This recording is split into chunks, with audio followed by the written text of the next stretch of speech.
और अब बढ़ते आगे, बड़ी खबर मेरठ से आ रही है, जहां पर मेरठ में शावेज राणा ने गुहार लगाई। दरअसल शादी हो जाने की गुहार लगाई गई है। शावेज की आकांक्षा से शादी होनी थी, लेकिन हिंदू संगठनों ने शावेज पर लव जिहाद का आरोप लगाया है। लड़की के चाचा ने केस दर्ज करवाया था, जिसके बाद शादी को टालना पड़ा था। याद करिए, एक्सक्लूसिव बातचीत में जी मीडिया से आकांक्षा ने दावा किया था कि उसकी शादी पहले से तय थी। उसने अलग तरह के आरोप लगाए हैं। उसके परिवार के, यानी कि जो चाचा का परिवार है, वो अलग आरोप लगा रहा है। लेकिन विवाद के बाद शादी को टालना पड़ा था। अब शावेज ने गुजारिश की है, गुहार लगाई है कि उसकी आकांक्षा से शादी होने दी जाए।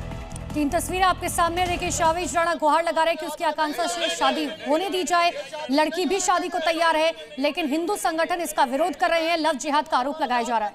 हिंदू संगठनों की तरफ से लव जिहाद का आरोप, ये भी आरोप की प्रॉपर्टी पर कब्जा करने की नीयत है।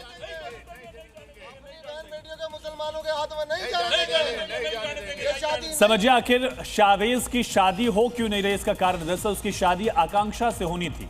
हिंदू संगठनों ने लव जिहाद का आरोप लगाया। शावेज पर पहचान छिपाने का भी आरोप लगा है। विवाद होने के बाद शादी को रोकना पड़ा था, टाला गया था, लेकिन लड़की आकांक्षा ये कह रही है कि वो शादी के लिए राजी है, उसकी रजामंदी है।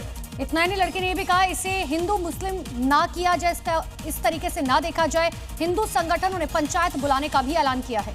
जहां शादी होनी थी वहीं पंचायत बुलाई गई है। पंचायत में आगे फैसला लिया जाएगा। हालांकि दोनों पक्ष जो है वो अपनी अपनी तरफ से अपील लगातार कर रहा है। और अब एक और बड़ी खबर आपको बताते हैं। आज हिंदू संगठनों ने महापंचायत बुलाई है। शावेज और आकांक्षा की शादी पर महापंचायत बुलाई गई है। जहां शादी होनी थी वहां महापंचायत होगी। शादी के विरोध में हिंदू संगठन लगातार उतरे हुए हैं। लव जिहाद का आरोप उनकी तरफ से लगाया गया। हालांकि आकांक्षा ऐसे आरोपों को खारिज कर रही थी। और आकांक्षा साफ तौर पर कह रहे हैं कि इसे हिंदू मुस्लिम का एंगल ना दिया जाए, मैं शादी के लिए राजी हूं।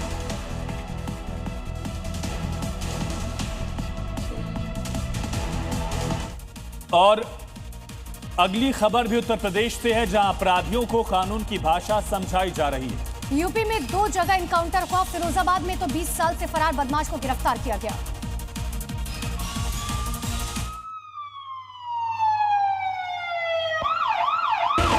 जिन पैरों से ये अपराध करता था, आज उन पैरों से चल भी नहीं पा रहा। चलने के लिए इसे पुलिस कर्मियों के कंधे की मदद लेनी पड़ रही है। योगी फोर्स ने इसका ऐसा इलाज किया है जो इसे जिंदगी भर याद रहेगा। तस्वीरें उत्तर प्रदेश के फिरोजाबाद की हैं, जहां 20 साल से फरार चल रहा 50,000 का इनामी बदमाश परवेज पकड़ा गया। पुलिस के मुताबिक आरोपी 18 मई 2006 से फरार चल रहा था। इस पर 1.5 दर्जन से ज्यादा मामले दर्ज हैं। बचने के लिए ये हर बार नाम बदलता, लेकिन इस बार इसकी साजिश धरी रह गई। योगी पुलिस की गोली से बच नहीं सका। पुलिस को इसके पास से जिंदा कारतूस, बाइक और कुछ पैसे बरामद हुए हैं। उत्तर प्रदेश के सहारनपुर में भी कानून से खिलवाड़ करने वालों को सजा दी गई है। अपराध नियंत्रण अभियान के तहत पुलिस ने 2 शातिर गौ तस्करों को गिरफ्तार किया है। जब पुलिस ने इन्हें रोकने की कोशिश की तो पहले तो ये पुलिस को देखकर भागने लगी और फिर पुलिस टीम पर फायरिंग कर दी। जवाबी फायरिंग में एक बदमाश को गोली लगी है, जबकि दूसरा बदमाश कॉम्बिंग के दौरान दबोचा गया। यूपी के शहरों से आई एनकाउंटर की ये तस्वीरें बताती हैं कि योगी के राज में जुर्म बर्दाश्त नहीं है। जो भी इस तरह की गलती करेगा, उसका अंजाम क्या होगा ये बताने की भी जरूरत नहीं है। और इसी बीच बड़ी खबर है, कर्नाटक की राजधानी बेंगलुरु से जहां एक भीषण सड़क हादसा हुआ।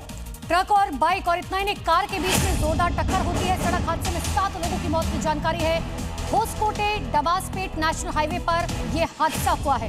कर्नाटक की राजधानी बेंगलुरु से तस्वीरें आप देखिए। पूरी गाड़ी जो है उसके पुर्जे अलग हो चुके हैं, क्षतिग्रस्त हो चुकी है ये गाड़ी। बाइक के भी इसी तरफ पर खच्चे उड़ गए। ट्रक, बाइक और कार के बीच 3 वाहनों के बीच में जोरदार टक्कर हुई। गाड़ी की हालत देखिए, इसी से समझ सकते हैं हादसा कितना भयंकर था। गाड़ी के परखच्चे उड़ चुके हैं, पूरी तरीके से खत्म हो गई है गाड़ी और 7 लोगों की मौत की जानकारी है। फिलहाल पुलिस मौके पर पहुंच गई है। भीषण सड़क हादसे के बाद मामले में जांच पड़ताल जारी।